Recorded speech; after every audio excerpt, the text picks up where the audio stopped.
Con el programa del segundo día, las segundas jornadas del debate constitucional en Chile, avanza el proyecto de Constitución 2023.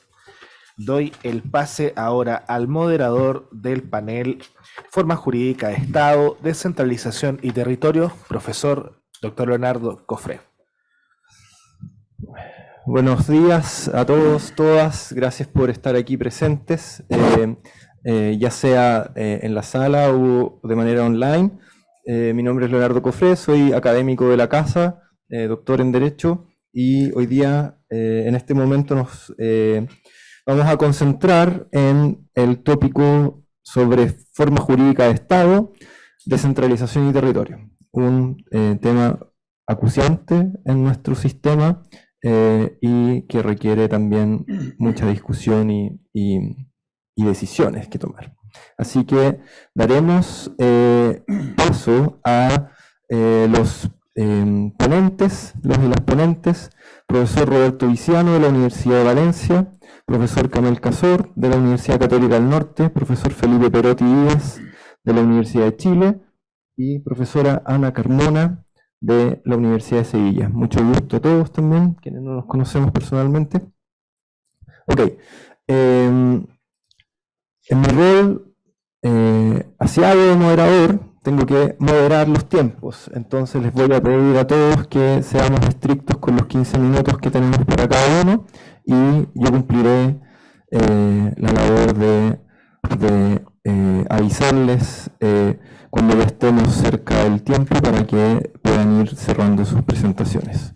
Seguiremos el orden de la mesa como está propuesto en el programa. Entonces, profesor Roberto Viciano tiene sus 15 minutos a contar de ahora. Muy bien, pues muchas gracias. En primer lugar, por supuesto, agradecer a la Asociación Chilena de Constitucionalistas y a la Facultad de Derecho de la Universidad de Chile el que me hayan invitado a participar en esta actividad, en este seminario de reflexión conjunta entre colegas de diferentes países de América Latina y también de España, sobre el proceso constituyente y en este caso en concreto sobre el momento en el que nos encontramos, que es el momento del pase al debate de las enmiendas que se han presentado sobre el anteproyecto de Constitución que se presentó por la Comisión de Expertos. Por las dificultades que en este tipo de actividades tiene el participar online, es que no nos saca de nuestra realidad, nos mantiene en nuestra realidad, pero nos conecta a otra realidad lejana en otro horario y por lo tanto quiero pedir disculpas porque voy posiblemente a tenerme que ausentar antes de que termine el panel, que ya va un poco retrasado, porque he sido convocado por el decanato de la facultad a una reunión de estas clásicas de principio de curso. Nosotros hoy hemos iniciado la actividad académica y hay una serie de problemas que no están resueltos de mi departamento y he sido convocado a una reunión por el decano y por lo tanto no puedo dejar de asistir. Estaré participando en el panel hasta en tanto que pueda estarlo y luego pido ya anticipadamente disculpas porque tendré que ausentarme. Posiblemente no pueda llegar a la fase del debate, que es la última, ¿no? Pero sí que intentaré pues, participar en el resto del panel. Bien, creo que el sentido que puede tener esta intervención, lógicamente, es la de hacer un debate o participar en un debate para comentar entre colegas cuestiones que nos suscita desde nuestras perspectivas y desde nuestras experiencias también constitucionales, las cuestiones que nos suscita el texto que se ha presentado de anteproyecto de Constitución.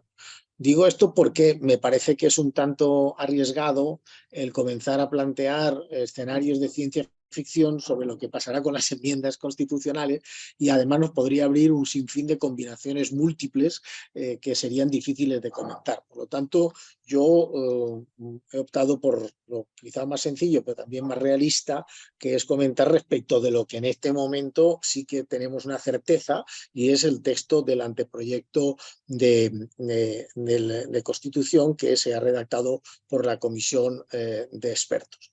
Y también en el entender entendido de que me imagino que van a haber modificaciones del texto. Parece que todo indica que van a haber modificaciones del texto, pero que, digamos, las líneas maestras va a ser complicado posiblemente que se modifiquen, ¿no? Por lo tanto, como digo, me voy a ceñir a lo que está en ese anteproyecto. Yo tendría que empezar a hacer una valoración global de la parte que nos han encargado en este panel, que es la parte de descentralización de forma de Estado, que es que para mí me parece, por un lado, que es mucho más sensato este texto constitucional o esta propuesta de texto constitucional que se ha realizado por la Comisión de Expertos en cuanto al modelo general que se plantea de descentralización, pero también, como veremos a continuación, hay una serie de elementos que creo que, digamos, a mí me parecen insuficientes y que existe un escaso diseño constitucional. En primer lugar, como he dicho, tengo una visión favorable a lo que es el planteamiento general de cómo realizar la descentralización, el diseño de un Estado unitario descentralizado en regiones, provincias y municipios, y creo que desde esa perspectiva es mucho más coherente con lo que es la tradición chilena. Es decir, me da la impresión, o creo, que el anterior proyecto de Constitución lo que daba era como un salto demasiado brusco, sin que haya unas bases previas para realizar ese salto brusco dentro de la regulación constitucional de la descentralización en Chile. Creo que la cultura que está asentada en el país, digamos, hay que conocerla y hay que partir de eso. El hacer grandes transformaciones normativas que no vayan acompañadas de un cierto grado de seguimiento, digamos, en los líderes políticos, en la percepción de los ciudadanos, en la opinión pública, yo creo que podía ser un tanto arriesgado.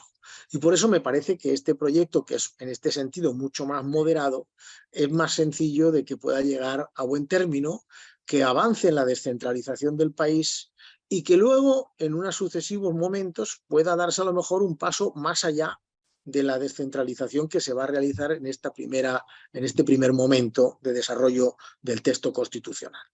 Por lo tanto, por ahí, digamos que yo creo que esto es acertado. Creo también que es más acertado este texto respecto del problema de los pueblos indígenas y sobre todo del planteamiento de la plurinacionalidad. Yo creo que confundir la diversidad cultural con las identidades diferenciadas políticamente, con las discrepancias o las rupturas del principio de unidad de la comunidad política, llevan a consecuencias complejas y difíciles. Y lo digo desde España, lo digo para no pensar que lo decimos solo respecto de lo que podemos observar en Chile, sino lo digo precisamente desde España, e invito a los colegas chilenos que conocen también muy bien la realidad española que reflexionen sobre las consecuencias que ha tenido la introducción de determinadas cuestiones dentro del texto constitucional. Es decir, introducir determinados temas, como el tema plurinacional, que en nuestro caso está encubierto con la referencia a regiones y nacionalidades, pero ahí se abrió la puertecica, ¿no? Lo único que hace es complicar más las cosas. Es decir, no resuelve ningún problema, porque hoy en día tenemos muchos más problemas de articulación y de vertebración de nuestro Estado en lo territorial y en lo político-administrativo que cuando comenzó la transición política.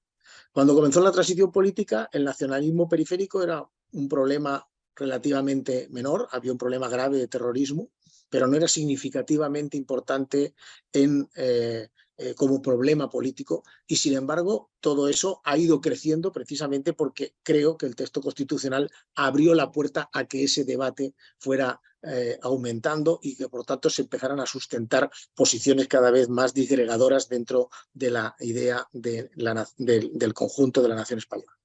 Por tanto, creo que viendo lo que ha ocurrido en otros lugares, quizá hay que reflexionar sobre si es razonable o no el introducir este tipo de formulaciones que en un momento dado pueden saciar determinadas demandas de determinados sectores dentro del país, pero que desde luego lo que hacen no es resolver el problema, sino dar un pie dentro del sistema constitucional para seguir planteando el mismo problema con más fortalezas. Esto es lo único que yo creo que podemos aprender de la experiencia española. No creo que hayamos podido resolver ninguno de los problemas que teníamos por la introducción del concepto de nacionalidades en la Constitución y, sin embargo, sí que hemos dimensionado de una manera brutal el problema de identidades que ahora ya no dicen que quieren ser naciones, sino que quieren ser nación, que no quieren ser nacionalidades, sino directamente naciones, y que además pues, plantean ya hoy en día, hace 2 días creo que fue, o ayer, el presidente de una comunidad autónoma planteaba directamente ir a una España confederal, ¿no? Con lo que significa eso del término confederal, que en este foro creo que no hace falta explicarlo. Por lo tanto, como digo, no creo que hayamos avanzado mucho y más bien hemos facilitado el trabajo a los que tenían como objetivo precisamente digregar la idea de unidad del Estado. Y por tanto, en ese sentido, me parece bien que se haya cerrado el tema diciendo, bueno, Chile es un Estado plural en donde conviven pueblos de diferentes identidades culturales y eso no quita para que haya un concepto unitario de nación y por lo tanto haya una identidad como comunidad que está dentro del funcionamiento o que rige o que fundamenta el Estado. Desde esa perspectiva, a mí me parece que ustedes se están ahorrando algunos problemas. Seguirán habiendo problemas, pero creo que va a ser más fácil que no aumenten, ¿no? Porque, como digo, por lo menos mi perspectiva es que todo esto no ha hecho más que complicar las cosas en nuestro país. En segundo lugar, pero por otro lado, si creo que bien esta propuesta de un modelo más moderado de descentralización es sensato, va a ser más fácil de implementar, es más coherente con la tradición política y jurídica de Chile, creo que también hay algunos elementos que a mí me llaman la atención y que, aprovechando pues, este momento que me han dado, quería poner de relieve, ¿no? Roberto, quedan 5 minutos. Sí, la primera cuestión que creo que es que hay que reseñar es que me da la impresión de que en el diseño institucional del Estado y cuando se incorpora un bicameralismo se recupera la figura del Senado, ¿no? Sin embargo, no se ha aprovechado para crear un Senado que tenga una función territorial, ¿no? De hecho, no hay prácticamente ninguna referencia cuando está el listado de las funciones que tiene que tener el Senado, pues en esas funciones no aparece para nada una función de representación territorial y precisamente de contribuir a la vertebración de esa pluralidad del país dentro de la unidad, que es lo que debería de tener como sentido un Senado en cualquier lugar y específicamente en un caso en el que se pretende iniciar un proceso de descentralización como en Chile. Por tanto, ahí creo que hay problema, pero no solamente hay ese problema, sino que es que además el Senado está vacío. Hay una referencia al Senado, pero en realidad ni se regula cuáles son las circunscripciones, ni se regula cuál es el sistema electoral. Vamos, prácticamente no hay ningún elemento definitorio de cómo va a funcionar ese Senado. Por lo tanto, me parece que eso es un grave problema. Porque yo soy partidario y creo que es razonable el que las constituciones, lógicamente, sean constituciones abiertas que permitan el juego de fuerzas políticas que tengan diferentes planteamientos. No puede ser una constitución del programa de un partido. Sabemos también históricamente las consecuencias que ha tenido eso, pero también es verdad que la Constitución tiene que tener un mínimo, una mínima determinación de los trazos que van a marcar la cancha de juego político. Si al final la Constitución no dice nada, pues tampoco sirve para nada la Constitución, porque se va todo a resolver a nivel legislativo y por lo tanto lo que vamos a hacer es diferir simplemente los problemas, pero además, lógicamente, se van a poder resolver por unas mayorías que no van a ser las mayorías cualificadas que están en un proceso constituyente, en este proceso constituyente. Por lo tanto, creo que eso también hay que tenerlo en cuenta. Pero es que además de esta cuestión, digamos, de diseño institucional global, creo que también hay que tener en cuenta en que no se define tampoco la estructura que van a tener, por ejemplo, el sistema de elección del Consejo Regional, ni tampoco ni de los alcaldes ni del Consejo Municipal. Es decir, otra vez más, cuando bajamos al nivel representativo, nos encontramos con que el nivel de concreción constitucional es muy pequeño. Simplemente lo que se dice es que habrá un gobernador, que ahí sí que se concreta cómo se va a elegir, pero sin embargo no hay referencias, más allá de que sea un sistema proporcional, a cómo se va a elegir el Consejo Regional, ni los alcaldes, ni el Consejo Municipal. Y me parece que además también hay otra cuestión que a mí me resulta especialmente llamativa y grave, y es que no existen listados competenciales. Es decir, en la Constitución aparece una referencia genérica al principio de subsidiariedad. El principio de subsidiariedad como principio está fenomenal, pero jurídicamente tiene bastantes problemas. También creo que se puede recurrir fácilmente a ver lo que ha ocurrido, por ejemplo, en el espacio de la Unión Europea con el uso del principio de subsidiariedad, que igual da para un roto que para un descosido. Es decir, todo depende de quién interpreta el principio de subsidiariedad. A un analista le puede parecer que esto tiene que ser resuelto al nivel más local, y a otro le puede parecer que eso tiene que ser resuelto a un nivel global por defender, por ejemplo, el principio de igualdad, ¿no? Entonces, el principio de subsidiariedad es tremendamente relativo y no sirve realmente para resolver ningún problema competencial. Y cuando desaparecen además los listados competenciales de lo que puede hacer las regiones y lo que pueden hacer los municipios, pues entonces creo que ustedes van a tener algunos problemas en el desarrollo constitucional. Y también en este sentido sugiero que miren a España, ¿no? En España hemos tenido unos listados competenciales imperfectos y eso nos ha generado una cantidad de problemas tremenda para la definición precisamente de los espacios competenciales, transfiriendo además en muchos casos la respuesta o la resolución del problema a la Corte, al Tribunal Constitucional en nuestro caso, y por lo tanto a ustedes quedará transferido a la Corte Constitucional, lo cual genera problemas e inestabilidad también en el diseño del Estado. Y me parece que también, y con esto acabo porque no hay mucho más tiempo, me parece que también hay que tener en cuenta que hay un elemento que se ha colocado ahí en la Constitución que a mí también me parece peligroso, y también lo hablo desde nuestra experiencia nacional, ¿no? El tema de que los gobiernos regionales o locales pueden solicitar transferencias de competencias. Es decir, esta posibilidad de que no es que haya un diseño general del Estado de cuáles son las competencias, sino que se planteé también que en parte las competencias se concederán a petición de los interesados. Esto abre una carrera a ver quién tiene más competencia. Y esto lo hemos vivido también en España, ¿no? Aquí el que no pida que parece que sea tonto, y se abre un escenario en el que incluso fuerzas políticas que a nivel general plantean un Estado que no fuera tan descentralizado, cuando gestionan la comunidad autónoma se lanzan a pedir como locos nuevas competencias sin saber muy bien si las pueden ejecutar adecuadamente o no, pero parece que si no tienes muchas competencias, pues entonces no, como que no eres una comunidad autónoma de primera, y entonces pues tienes que iniciar esa carrera a ver quién consigue acumular más competencias dentro del Estado. Y claro, si se produce la petición y el Estado deniega la transferencia de la competencia, se genera otro problema político porque acabas de frustrar las expectativas de un ente que solicita unas competencias. Por lo tanto, me parece que ese sistema de establecer competencia no es tampoco el más recomendable si se quieren evitar posteriores problemas referidos a la distribución competencial en la aplicación del texto constitucional.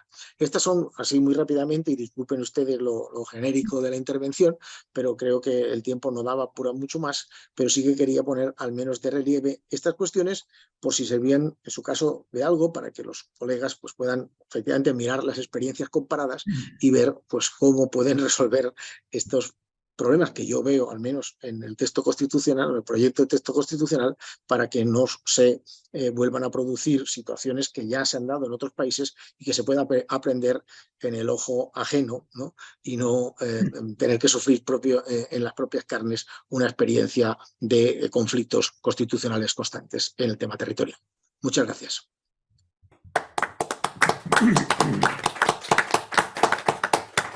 Muchas gracias, profesor Viciano, por la visión general y comparada de esta temática. Damos paso ahora al profesor Kamel Kasor de la Universidad Católica del Norte. Profesor, también 15 minutos. Ok, muchas gracias, Leonardo. Muchas gracias, y bueno, saludar acá al panel de distinguidos académicos y colegas, ¿no? Voy a exponer sobre los avances del anteproyecto de la Comisión de Expertos, ¿cierto?, sobre el tema de forma jurídica de Estado y descentralización, más o menos para situarnos en el contexto del debate del día de hoy. Ahora, este tema, curiosamente hay, como lo voy a desarrollar, bastante consenso. ¿Ah? Hay un consenso en la cual se detecta un diagnóstico de un problema que hay en Chile a propósito de la excesiva centralización que tiene el país, y creo que desde el punto de vista, teniendo en cuenta la experiencia de la propuesta 2022, creo que se ha logrado un cierto acuerdo básico y creo que no hace mucho ruido dentro del contexto del debate constitucional actual. Yo creo que eso se coincide fuertemente. Por lo tanto, creo yo que es un buen avance desde el punto de vista de lo que sería el anteproyecto.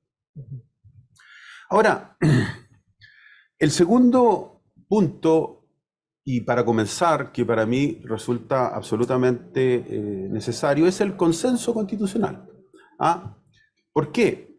Porque el consenso es crucial en todos los procesos constituyentes y específicamente, precisamente, fue uno de los déficits que tuvo la propuesta constitucional de 2022, en la cual, citando al profesor español en un texto de finales de la década de los 70, Miguel Herrero de Miñón, que es muy clásico, hablaba de las falsas vías de consenso.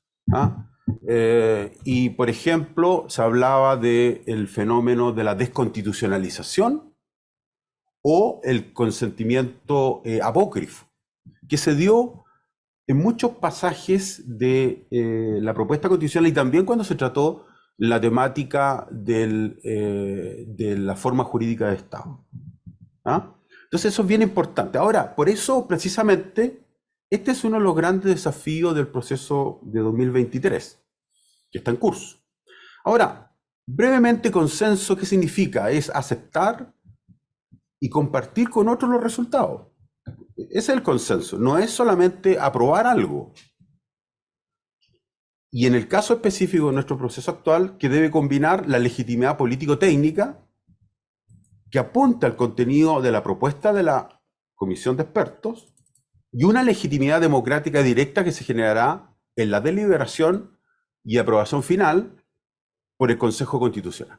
¿Ah? Ese es el punto, yo creo, nuclear, básico, para avanzar en este tema, que esta materia ayuda. Ahora, yo no me extiendo a los otros contenidos, porque ahí hay problemas. Ahora, ¿cuál es el núcleo del consenso en esta materia?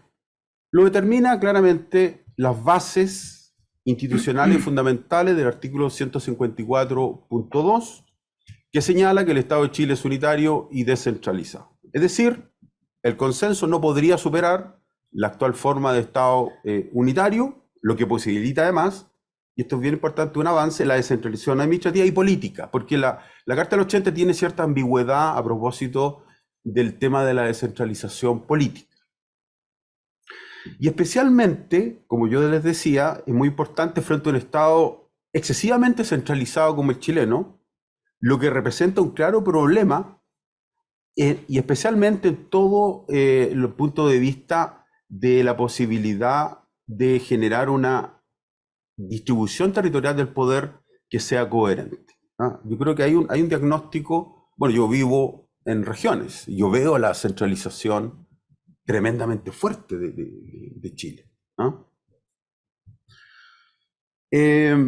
Ahora, ¿qué es lo que dice el anteproyecto? Voy a leer algunos artículos para que nos ubiquemos. Primero, bueno, el capítulo primero, en los fundamentos del orden constitucional, está el artículo 6, que señala, número 1, el Estado de Chile es unitario y descentralizado de conformidad a la Constitución y la ley. Su propósito es promover el desarrollo nacional, regional y local, asegurando la coordinación entre los distintos niveles.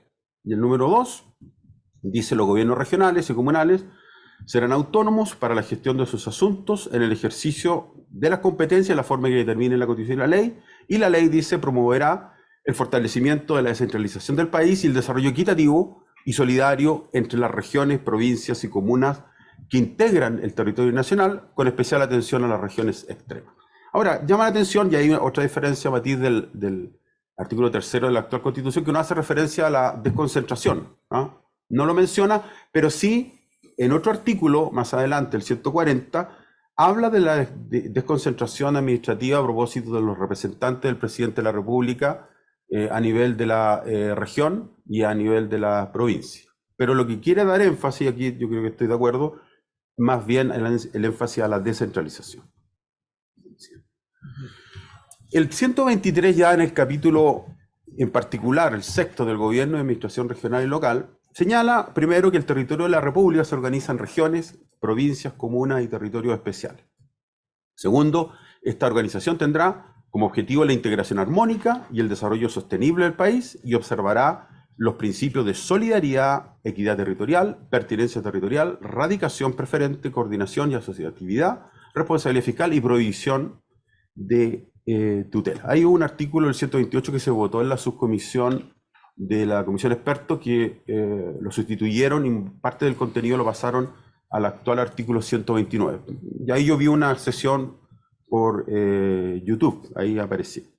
Tercero, el gobierno regional dice y los gobiernos locales o municipales cuentan con las atribuciones necesarias para cumplir cabalmente con sus fines en los términos establecidos en la Constitución y la ley, para lo cual gozan de personalidad jurídica y patrimonio propio, debiendo colaborar armónicamente para la realización de sus fines.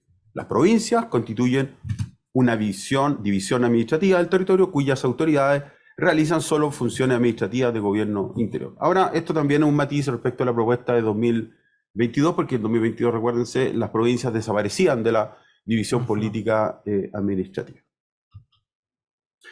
Ahora, el 125 es bien importante también del anteproyecto, dice que el Estado reconoce la heterogeneidad de su territorio y sus diversas regiones y comunas, y es deber del Estado considerar dichas realidades territoriales en el diseño e implementación de las políticas públicas y en la transferencia de competencias y recursos. Eso es bien importante en el tema de la descentralización. Y tercero, dice, la ley establecerá mecanismos para respetar y promover los derechos de los pueblos indígenas reconocidos en esta Constitución en las regiones y comunas, especialmente en aquellas que con presencia significativa de población pertenecientes a esto.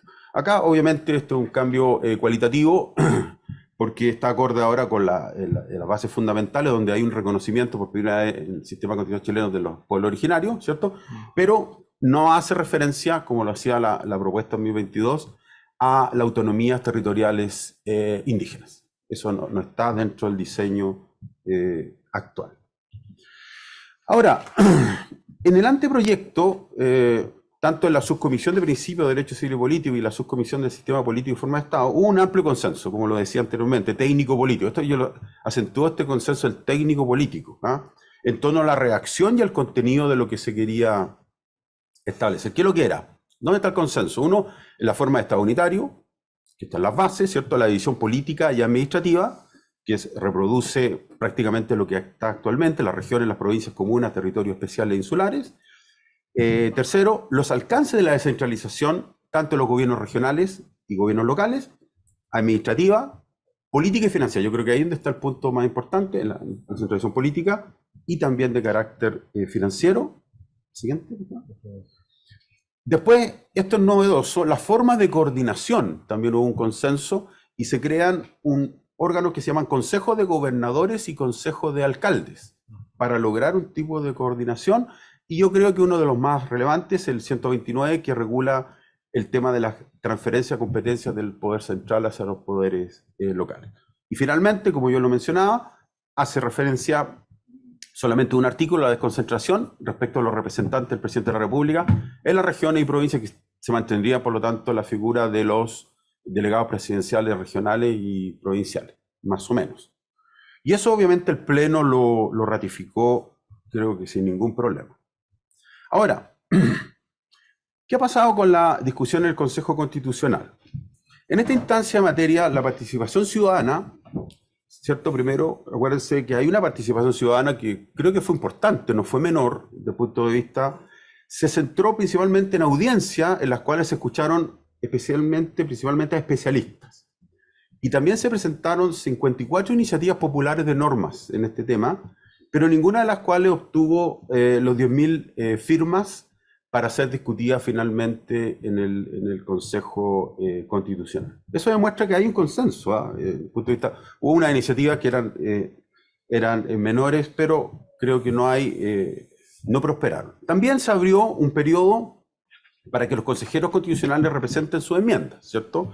En esta temática hubo más o menos más de 100 enmiendas, principalmente patrocinadas por consejeros de la actual oposición y también otras patrocinadas por consejeros del oficialismo. ¿Cuáles son estas enmiendas brevemente? Primero, el bloque Evópolis y Renovación Nacional, como los consejeros oficialistas, buscan incorporar un principio de interdicción de la arbitrariedad presupuestaria. Desde republicanos buscan sustituir la referencia a las municipalidades como gobiernos locales por administraciones locales. En cuanto a las áreas metropolitanas, tanto los consejeros republicanos como oficialistas buscan establecer explícitamente que estarán administradas por el gobierno regional. Además, desde la UDI, buscan eliminar la segunda vuelta para los gobernadores regionales, resultando electo la primera mayoría relativa, al igual como ocurre con los alcaldes. Y en relación a los territorios especiales, tanto desde republicano, la UDI y el oficialismo, proponen la inclusión de un territorio chileno antártico en dicha categoría. Mientras que en Evópolis y RN y el oficialismo buscan incorporar la categoría de territorio estratégico, los que serían determinados por ley. Otra enmienda, en cuanto a la representante presidencial actual delegado, mientras que del oficialismo proponen eliminar dicha figura a nivel regional, manteniéndola en las provincias. Al contrario, los republicanos proponen eliminarla desde las provincias, pero manteniéndola a nivel regional. En materia de descentralización fiscal, aquí creo que hay una controversia más de fondo. Desde el oficialismo insisten en que los gobiernos regionales y locales puedan fijar tasas o contribuciones en materia de endeudamiento. Apuntan a establecer una serie de límites, mientras que desde republicanos buscan derechamente eliminar el 145 del anteproyecto que regula esta materia. Yo creo que este va a ser un tema profundo de discusión. Evópolis y Renovación Nacional, por su parte, proponen la inclusión de un nuevo epígrafe denominado Territorio Chileno Antártico, con un artículo que lo regule especialmente sin darle la misma calidad de los territorios especiales como Rapa Nui y Juan Fernández. Y por último, desde republicano, buscan crear un nuevo órgano consultivo de planificación regional cuya finalidad será elaborar anualmente un informe técnico sobre el estado económico regional y sus potencialidades. Eso más o menos son, en términos generales, las enmiendas. Ahora, para terminar, y con esto ya termino. Primero, la separación vertical del poder y la consecuente distribución territorial del mismo siempre busca establecer una solución jurídica a un problema político. Yo creo que eso es básico. Es decir, siempre que hay un problema político, que siempre quiere una solución jurídica. Respecto del cual, dentro del parámetro de las bases institucionales y fundamentales, estimamos que existe un satisfactorio consenso. Yo creo que eso es verdad, tanto en el trabajo de la comisión experta como en lo que va de la labor del Consejo Constitucional, en torno al modelo de Estado unitario, logrado de centralización, que comprende tanto los niveles regional, del gobierno local y los territorios especiales. Los que bien configurados legalmente, eso yo creo, podrían reforzar la toma de decisión democrática local. Además, la configuración, esto es bien importante por una intervención que hubo el día de ayer, la actual configuración de la forma de Estado es coherente con la forma de gobierno presidencial y el carácter bicameral del Congreso Nacional. Es decir, es coherente con el sistema político de gobierno. Por lo tanto, no estar de acuerdo con el presidencialismo, obviamente eso generaría o alterar el presidencialismo, todos unos efectos respecto a la configuración de la forma jurídica del Estado y la distribución territorial del pueblo. Por lo tanto, es muy coherente y ha sido parte de nuestra tradición constitucional. Segundo, eso sí, lo que se aprecia en la votación de las enmiendas de la respectiva subcomisión de forma de Estado es que esta deliberación se ha visto irradiada por la falta de consenso en otras subcomisiones, ya lo mencionábamos. Pues la búsqueda de un consenso global, esto es bien importante, entorpece los acuerdos particulares que sí existen en importantes materias. Por ejemplo, como la que estamos exponiendo en el día de hoy. Y tercero, finalmente, se da la paradoja que se esgrima como base fundamental del consenso global precisamente el anteproyecto de la comisión experta, la que solo posee una legitimidad derivada, ¿cierto? Designación parlamentaria y expertise en materia constitucional de sus miembros y no directa de la ciudadanía.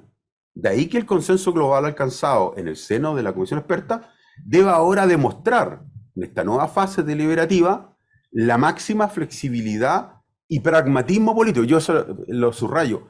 Pragmatismo. Eso falta en Chile. El pragmatismo político en torno al importante rol también que le cabe al Consejo Constitucional, cuyos miembros, no hay que olvidar, sí poseen legitimidad democrática directa de la ciudadanía. ¿Ah? Sin duda, esto no va a ser para nada fácil. Las encuestas de opinión que hemos visto en los últimos tiempos no son muy auspiciosas, pero como dice el profesor Francisco Zúñiga acá presente, tengo un moderado optimismo en el proceso. Muchas gracias. Muchas gracias, profesor. En el tiempo. Está perfecto, así que muy bien. Felicitaciones por ello. Muchas gracias también por la detallada presentación acerca del anteproyecto y el comentario a las enmiendas y a la discusión actual. Damos paso entonces al profesor Felipe Perotti de la Universidad de Chile. Profesor, 15 minutos también.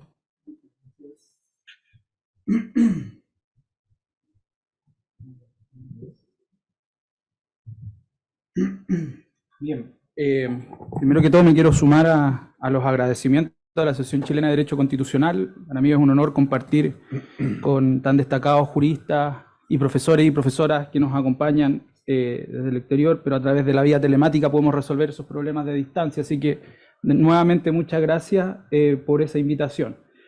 Bien, comparto también un moderado optimismo, al igual que lo manifestaba don Camel citando al profesor Zúñiga, y como si no nos hubiésemos puesto de acuerdo, yo traigo algunas perspectivas muy similares a las que nos acaba de comentar el profesor Camel Kazor, pero trataré de darle un énfasis diferente para poder de alguna u otra manera hacer un contrapunto con esa intervención. Porque de alguna u otra manera uno tendría que concluir que los momentos constituyentes son momentos en que la estructura territorial del poder es una pregunta y un problema que esos momentos constituyentes tratan de alguna u otra manera de resolver.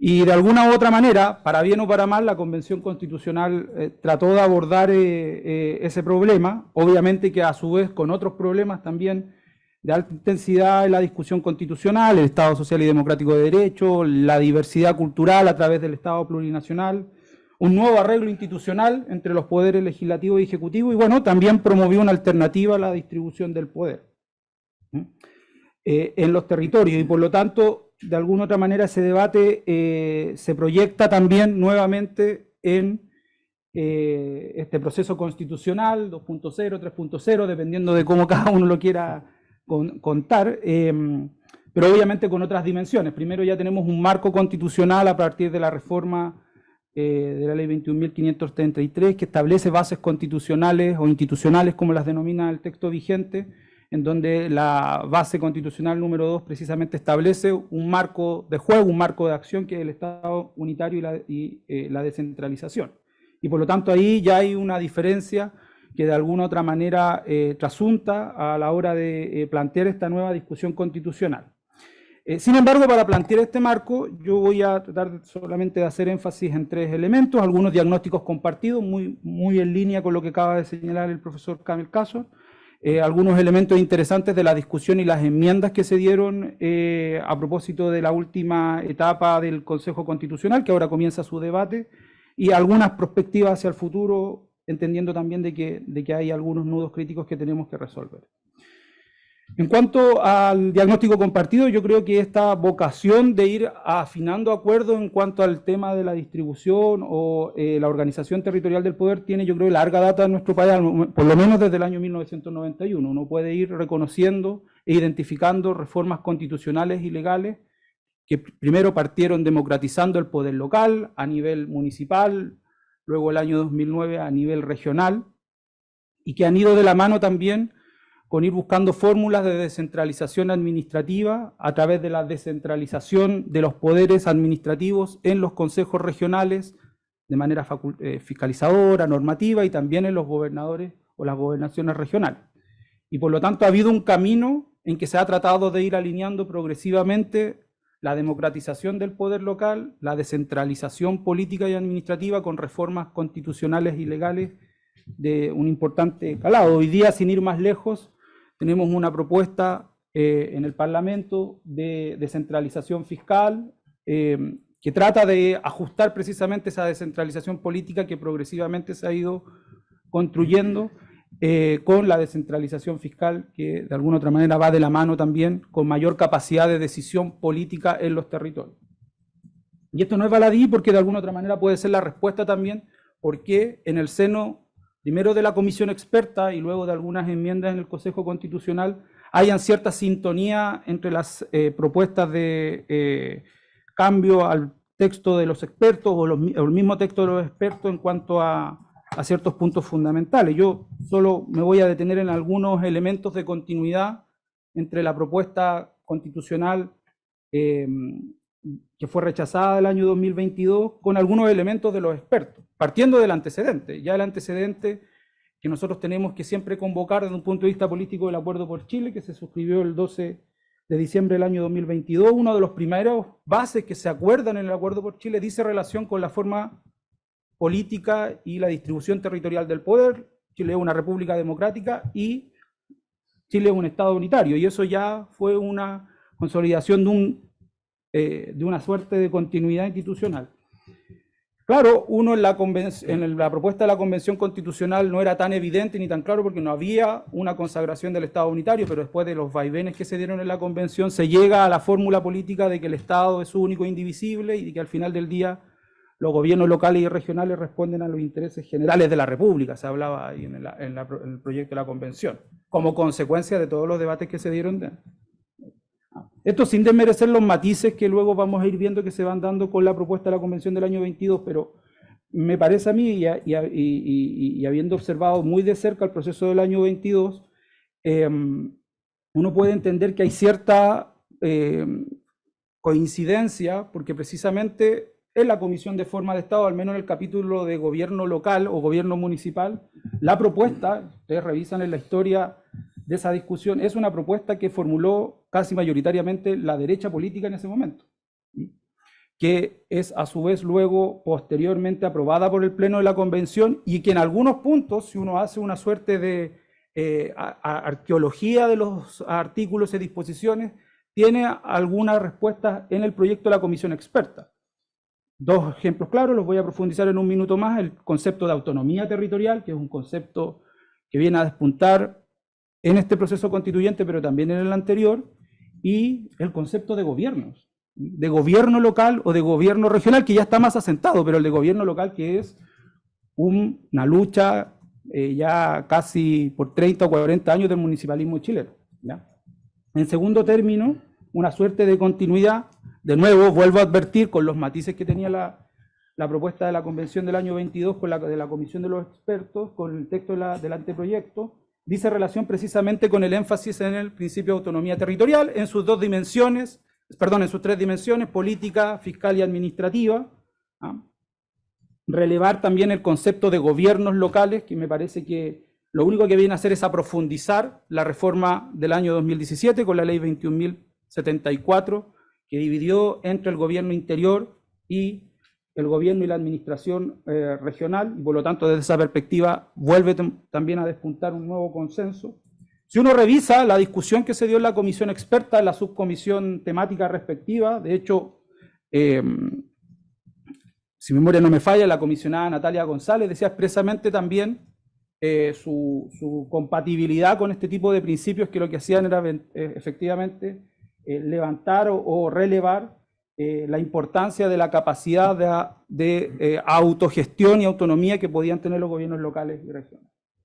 Y finalmente se reconocen, tanto en el proyecto del año 22 como en el anteproyecto del año 23 de los expertos, ciertos arreglos o mecanismos institucionales que permiten la participación ciudadana a nivel local. Tenemos ahí las consultas, tenemos por otra parte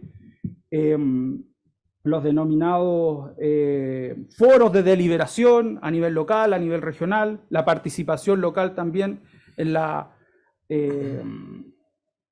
decisiones presupuestarias. Es decir, hay un sinnúmero de mecanismos que de alguna otra manera dialogaban con lo que también de alguna otra forma se había acordado en su momento el año 22. También con esta continuidad de los consejos de gobernaciones, que así se denominaban en la convención del año 22, con el consejo de gobernadores, como se señala hoy día en la comisión de expertos, y lo mismo con el consejo de alcaldes o alcaldesas, como se denominaba el año 22 y se denomina en el anteproyecto, por supuesto con las diferencias en los alcances.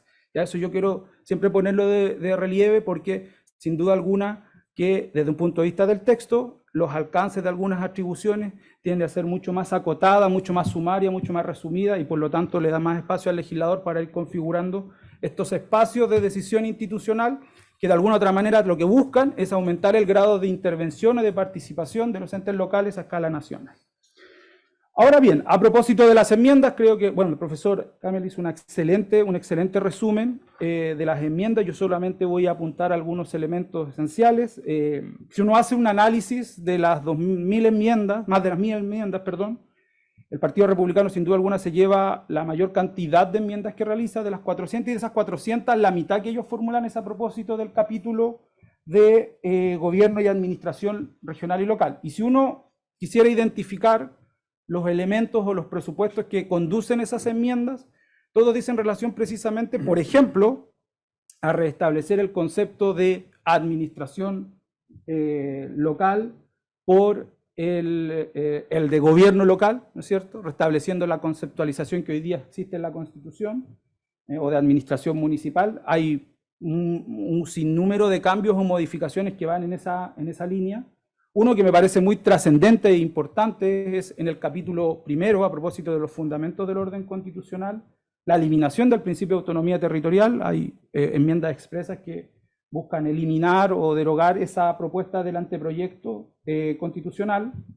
También aquellas relacionadas con la descentralización fiscal, como bien lo anticipaba el profesor Camel, ahí hay un énfasis por recentralizar las decisiones fiscales en cuanto al aspecto financiero, y se habían logrado en el artículo 142 de la comisión de los, del anteproyecto de los comisionados, a través de una obligación perentoria a la ley de presupuestos de ir asignando mayores recursos al nivel local y regional. Y finalmente, y una cuestión que por lo menos a mí me llamó poderosamente la atención, es este órgano que ya lo mencionaba el profesor Camel, ¿no?, de tipo consultivo de planificación regional, ¿no es cierto?, ¿no?, que tiene un sinnúmero de competencias asociadas por una parte al diagnóstico de la economía regional, la ejecución presupuestaria que van a tener los entes locales y regionales, en fin, un conjunto de competencias de un órgano que al menos no se aclara en la norma cómo va a convivir con el Banco Central. Y hoy día tenemos un Banco Central que hace análisis presupuestario a nivel regional y local hace casi 2 años, con la DIPRES, en fin, hay una serie de preguntas que a uno le surgen a propósito de la enmienda.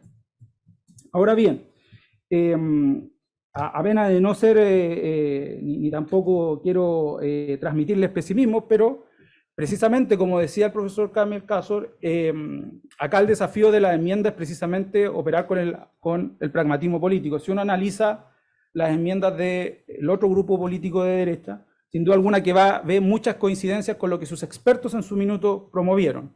Y eso yo creo que dentro de un marco histórico-político en donde la descentralización del poder en sus distintas dimensiones ha sido precisamente un elemento de consenso y acuerdo constitucional, en donde el proceso constituyente puede ser un envión o un paso hacia adelante en su profundización. Ahora bien, yo ya les contaba al inicio de mi exposición que también hubo un acuerdo en la Comisión de Forma de Estado.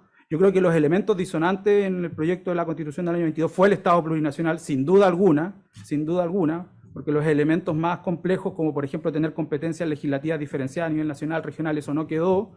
Se incorporó, si bien es cierto, 2 líneas, la provincia estaba, y ahí una serie de otros elementos que sí se consideraron.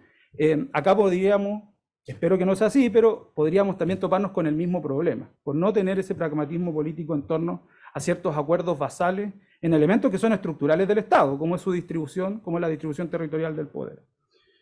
Y por lo tanto, ahí me parece que las enmiendas desafían, las enmiendas al menos mayoritarias del Partido Republicano, desafían esos consensos que uno sí puede encontrar en las otras fuerzas políticas, incluyendo las de oposición y oficialismo, bajo la comprensión de una recentralización del poder, el no entender que de alguna otra manera la descentralización, especialmente la descentralización fiscal, tiene impactos positivos en la eficiencia de las decisiones. También aumenta los espacios de control. Hay una buena noticia dentro de las enmiendas que se proponen, es aumentar el poder de control tanto desde la auditoría como el control legal de la Contraloría General de la República, cosa que venía también en la propuesta del año 22 y que aquí se refuerza, y eso es una buena noticia, pero que también tiene que ir de la mano con una descentralización efectiva y no una recentralización como uno puede de alguna otra manera anticipar en las enmiendas. Y por lo tanto, ahí el desafío efectivamente es afrontar esos acuerdos estructurales sobre elementos esenciales de las bases, como por ejemplo el Estado unitario y la descentralización, desde el pragmatismo y desde la superación de los nudos críticos, que en este ámbito en particular no son muchos. Creo que puede haber un avance. Ayer hubo una muy buena noticia, encuentro yo, en la comisión temática propiamente tal, se discutía el artículo 142 que les comentábamos con el profesor Camel positivamente, no se modificó, y por lo tanto ahí pueden abrirse caminos de encuentro y de consenso y de transacción política que nos permitan arribar, al menos en este ámbito, en un consenso que luego se puede extender al resto de las materias de orden constitucional, que son mucho más complejas y mucho más difíciles de alcanzar, ¿ya? Bien, yo me quedo hasta acá, les agradezco su atención.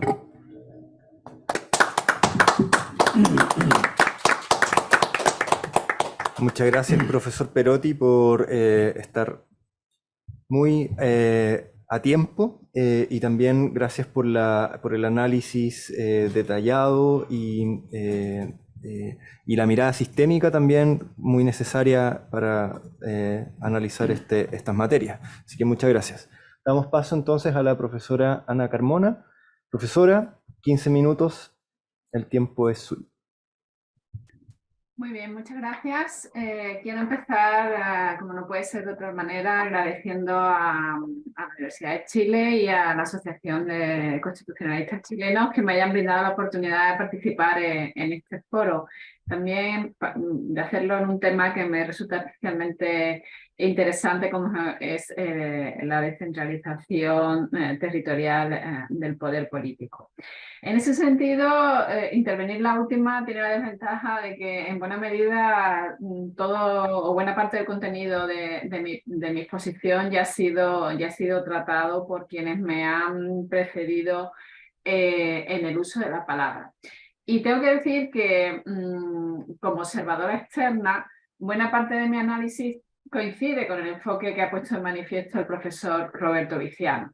No es posible acercarnos a la organización territorial del poder que diseña el anteproyecto de Constitución, el texto que actualmente se ha presentado, cerrando los ojos a lo que ha sido nuestra experiencia de descentralización política en el caso de España. Así que, bueno, quizás mi intervención podría ser como una suerte de recapitulación de buena parte de las ideas que ya se han puesto de manifiesto.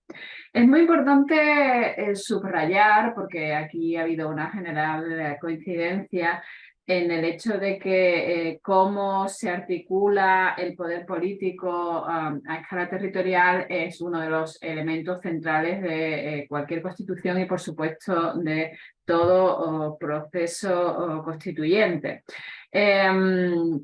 Si la opción es, como parece que ahora es la línea que se va a seguir en Chile, la opción es un Estado, apostar por un Estado unitario pero con descentralización, ahí inmediatamente a continuación el texto constitucional, el proceso constituyente tiene que responder a una serie de preguntas que son insoslayables. En primer lugar, si partimos de la base de que va a haber distintos niveles de gobierno, porque aunque el Estado sea centralizado, pues va a haber una distribución de poder a escala interna, habrá que determinar quiénes son los sujetos que van a ejercer ese poder a escala territorial. Y aquí, pues claramente el Estado es el elemento, digamos, el nuclear, pero a partir de ahí nos encontramos con la necesidad de determinar distintos ámbitos territoriales, esos sujetos subestatales que son, como vemos, los territorios autónomos y las provincias y las comunas. No se ha hecho referencia a las áreas metropolitanas que se incorporan en el texto que actualmente se está sometiendo al trámite de enmiendas. Una vez que se establece quiénes son esos sujetos de la descentralización, claro, naturalmente hay que responder a otra pregunta: ¿y qué van a hacer, no? ¿Cuáles van a ser sus competencias? Porque de lo contrario, el diseño de la descentralización tiende a resumirse en un conjunto vacío. Ahí el profesor Viciano ya ha puesto en manifiesto que el texto actualmente sometido a debate no establece una distribución de competencias entre el Estado, las regiones, los territorios autónomos y las comunas. Lo cual el texto lo que viene a decir es que bueno, pues habrá transferencias de competencias desde el Estado hacia los distintos niveles de gobierno. Por lo tanto, aquí ya nos enfrentamos a una primera indefinición que es muy relevante, que es extraordinariamente relevante, porque a diferencia de lo que establecía el anteproyecto, en donde se partía del Estado, ya se ha dicho, plurinacional, regional, y a partir de ahí había un artículo en concreto que establecía una serie de competencias de titularidad regional. Ahora esto se ha suprimido, y cuál vaya a ser el nivel concreto de autogobierno o de gestión de poder que va a residir en los entes subnacionales es algo que va a depender de las transferencias que se lleven a cabo desde el Estado central. Y siguiente elemento a tomar en consideración: si hay descentralización del poder, si hay una responsabilidad compartida en el ejercicio de distintas competencias, es necesario que de alguna manera los entes subestatales participen en la definición de la voluntad general del Estado. Aquí el anteproyecto hablaba de una cámara de representación territorial en donde las regiones dotadas de autonomía política y no solo administrativa, pues estaban presentes. Ahora la Cámara de Representación Territorial ha desaparecido, se ha recuperado el Senado, pero Roberto Viciano lo decía, es un Senado en donde no hay ningún tipo de cualificación funcional desde el punto de vista de la descentralización territorial del poder.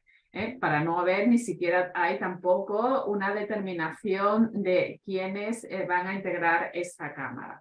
Se hace una remisión legislativa al futuro para determinar esas circunscripciones senatoriales, cómo se van a cubrir, ¿no? Es verdad que se hace una referencia a los territorios autónomos, pero digamos que eso queda en una suerte de indefinición constitucional que cuando eche a andar finalmente eche a andar la Constitución, pues puede provocar problemas de articulación y problemas funcionales desde un punto de vista práctico. Otro elemento a considerar cuando hablamos de descentralización política del poder a nivel territorial son los mecanismos de colaboración, cooperación, coordinación y también de resolución de conflictos. Porque en esta dinámica activa, pues todo esto tiene que estar predeterminado por la Constitución. Es cierto que en los distintos textos, el anteproyecto y el que se está manejando ahora, se hace mucho hincapié en los elementos de cooperación y también de cooperación entre los entes territoriales, también de coordinación desde el Estado central hacia los niveles inferiores. Muy significativo, es muy significativo, algo que también se ha puesto en manifiesto, esa apuesta por constitucionalizar el Consejo de Gobernadores y Gobernadoras, el Consejo de Alcaldes, como centros, como foros de cooperación de cooperación entre distintos niveles de gobierno.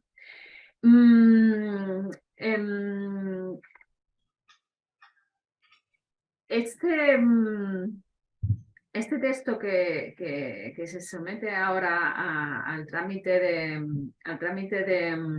enmiendas, como también se ha dicho, es un texto mucho más apegado al statu quo de la descentralización existente en Chile que lo que nos proponía el anteproyecto. El anteproyecto era extraordinariamente rupturista porque hablaba del Estado plurinacional, se reconocía el derecho de libre determinación de los pueblos indígenas preexistentes, también la posibilidad de reconocer por ley nuevas realidades indígenas, siempre subrayando que el ejercicio de esa libre determinación tiene un límite claro, que es que no se permite la secesión y que el Estado es indivisible. Pero claramente, como ha dicho Roberto Viciano, una vez que se abre la puerta de la plurinacionalidad, lo que es la estructura, la configuración del Estado como ente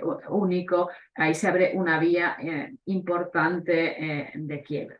Y en ese sentido yo querría hacer una reflexión también sobre estos procesos de descentralización a los que se enfrentan los debates constituyentes. Y es también ubicarlos en cuál es el contexto de referencia del que traen causa. Porque cuando empezaba la Convención Constitucional en Chile, en esos momentos preliminares, pues se planteaba, bueno, ¿qué tipo de centralización queremos? Pero esa pregunta esencial no podía desconocer cuál es la realidad territorial en Chile. ¿Existe una inquietud territorial de descentralización política a escala general o por el contrario cabe identificar esa voluntad de descentralización con determinados territorios o con determinadas aspiraciones de colectivos en concreto? Hemos visto cómo ya se ha puesto también de manifiesto esa apelación a la plurinacionalidad y a la libre determinación de los pueblos indígenas que se hacía en el anteproyecto, ha pasado completamente, iba a decir en segundo plano, no, ha desaparecido del texto actual, porque el Estado es unitario, aunque sea descentralizado, se reconocen los pueblos indígenas, pero ya no como naciones.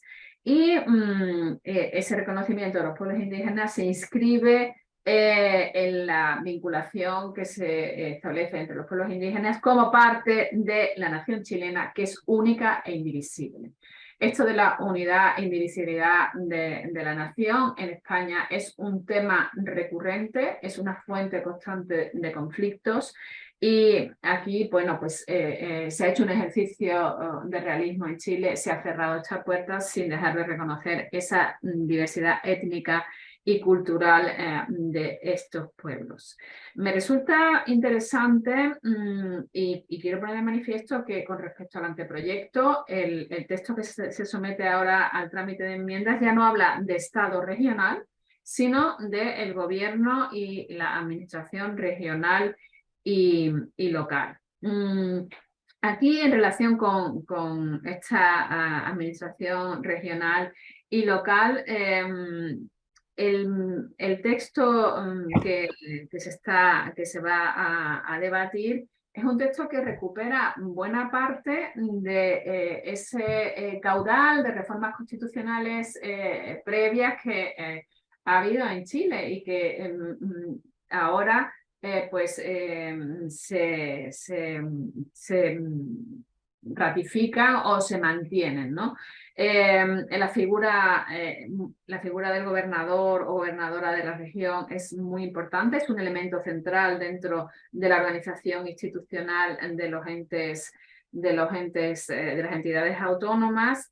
El Consejo Regional ya no se llama Asamblea Regional como en el anteproyecto, ahora es el Consejo Regional y a diferencia de lo que sucede con la figura del gobernador, en donde la Constitución, el texto actual es absolutamente casuístico a la hora de definir el sistema electoral, optando por un balotaje al estilo francés, ¿no?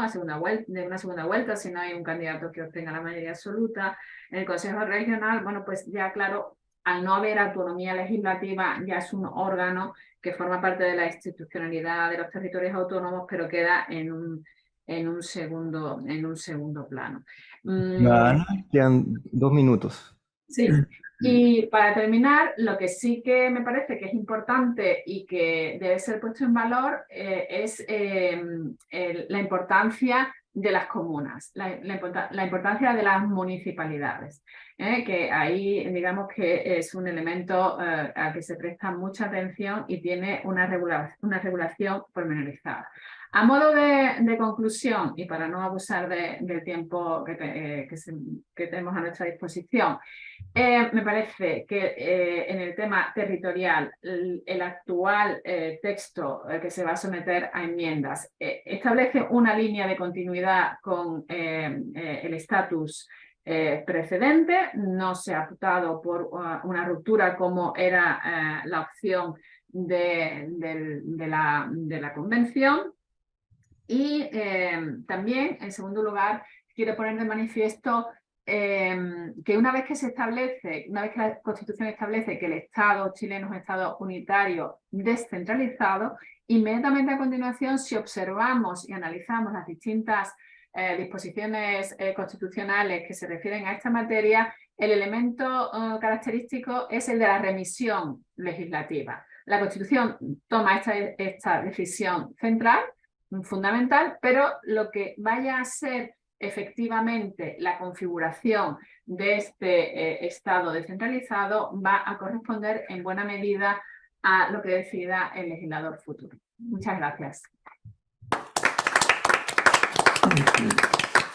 Muchas gracias, Ana, por la presentación. Estamos cerca del tiempo, pero quisiera hacer una pregunta a los ponentes. Antes de que terminemos, muchas gracias a todos y todas por sus interesantes reflexiones, motivantes también, que me hacen pensar en una situación de evaluación de cómo estamos en el proceso constituyente en relación con ciertos desarrollos que hay en el constitucionalismo comparado. Y quisiera quizás escuchar al profesor Camel Casoro, a la profesora Carmona, al profesor Perotti, que podrían comentar al respecto. Y hay dos procesos que están desarrollándose en la teoría y en el derecho constitucional comparado. Por un lado, todos los desarrollos de democracia multinivel, ¿no? Que van más allá de mera administración, que implican una especie de autonomías y de incluso autodeterminación en ciertos casos. ¿Cómo estamos en relación a ese proceso que se está viviendo en muchas partes del mundo? En nuestro proceso constituyente actual? Y por otro lado, también hay algo que mencionaba la profesora Carmona. Hay un sujeto o un objeto constitucional que ha tenido una reciente preocupación en el derecho constitucional, que son las ciudades, ¿no? Entonces, por un lado, por ejemplo, tenemos el libro interesante de Rand Hirsch, que habla de la megacity, de las megaciudades, que a veces son incluso más grandes que estados pequeños, ¿no? Y que no han sido objeto de tratamiento por el derecho constitucional. Hay, por otro lado, demandas de ciudades por ser reconocidas constitucionalmente en Estados Unidos o en el Reino Unido,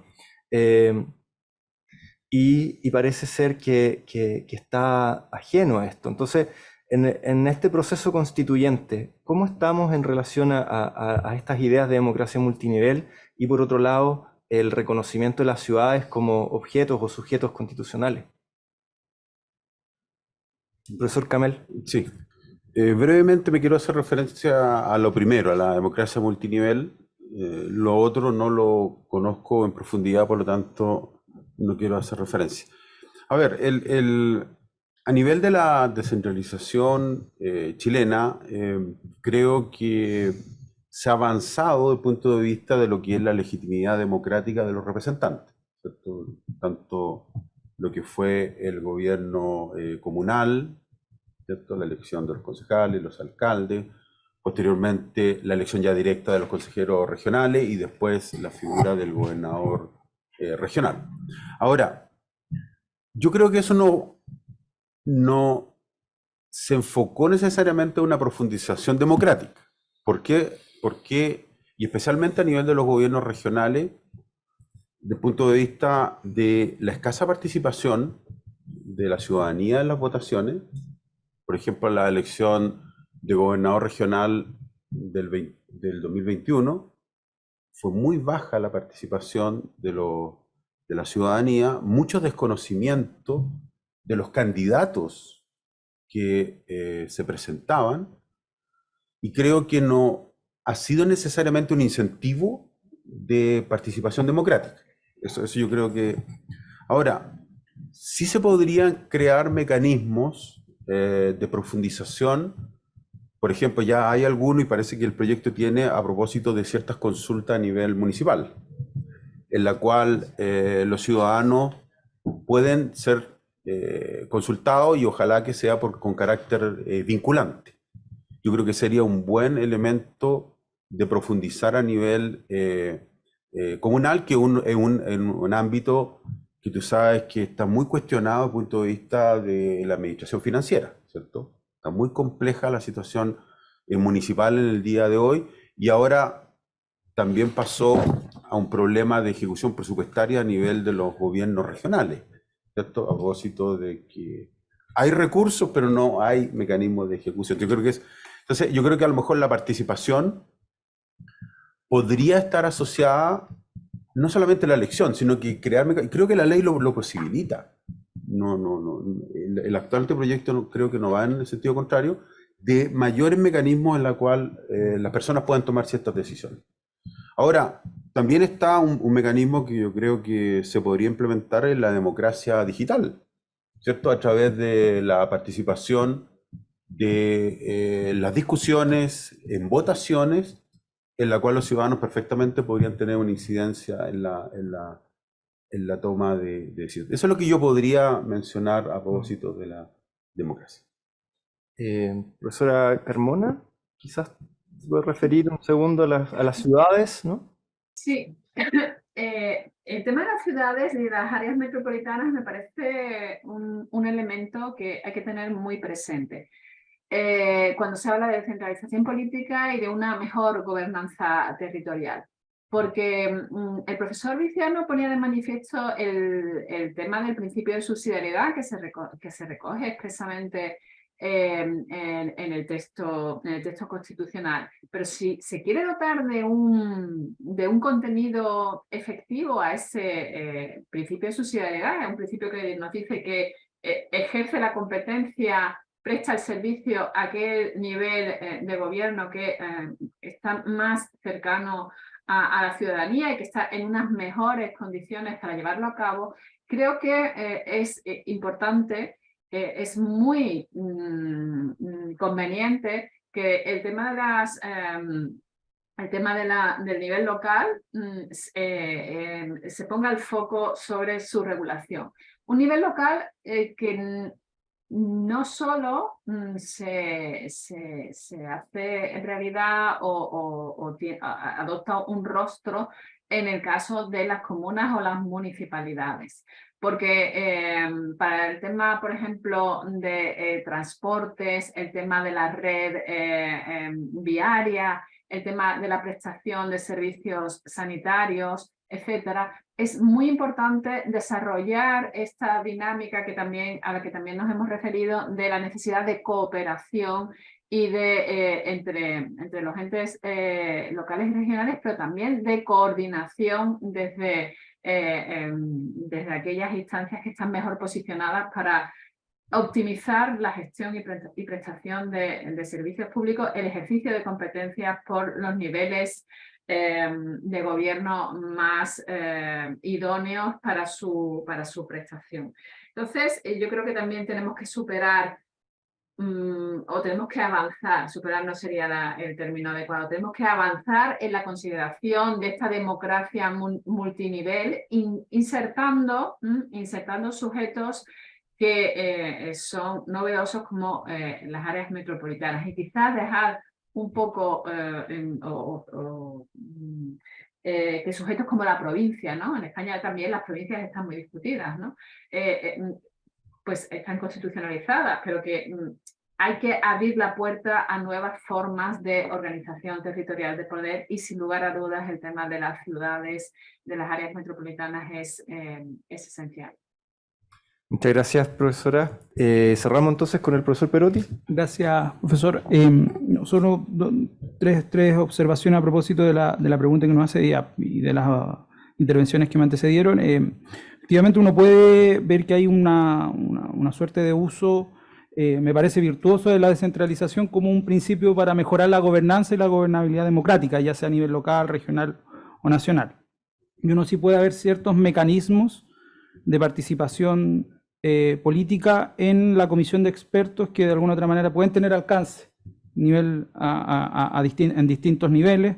Ahí hay una técnica interesante a propósito de los plebiscitos, como se les denomina, a propósito de la designación presupuestaria, que es una técnica antigua ya a esta altura, por decirlo de alguna manera, de los denominados presupuestos participativos, pero que de alguna otra manera en Chile no ha tenido un alcance mayor, no obstante que uno podría tener una visión un poquito más abierta a propósito de la aplicación de esos mecanismos, pero que hoy día al constitucionalizarse a través de este anteproyecto puede tener un mayor alcance. Lo que sí creo también, y una segunda observación, que a propósito de esos énfasis, yo creo que ha estado ausente precisamente en la discusión, al menos creo yo, tanto en la Convención Constitucional como en la comisión experta, al menos yo seguí, no recuerdo, salvo las intervenciones que hicieron los mismos asociaciones de municipalidad o las asociaciones de gobernadores, de la incidencia de la participación ciudadana para la toma de decisiones en sus niveles más cercanos.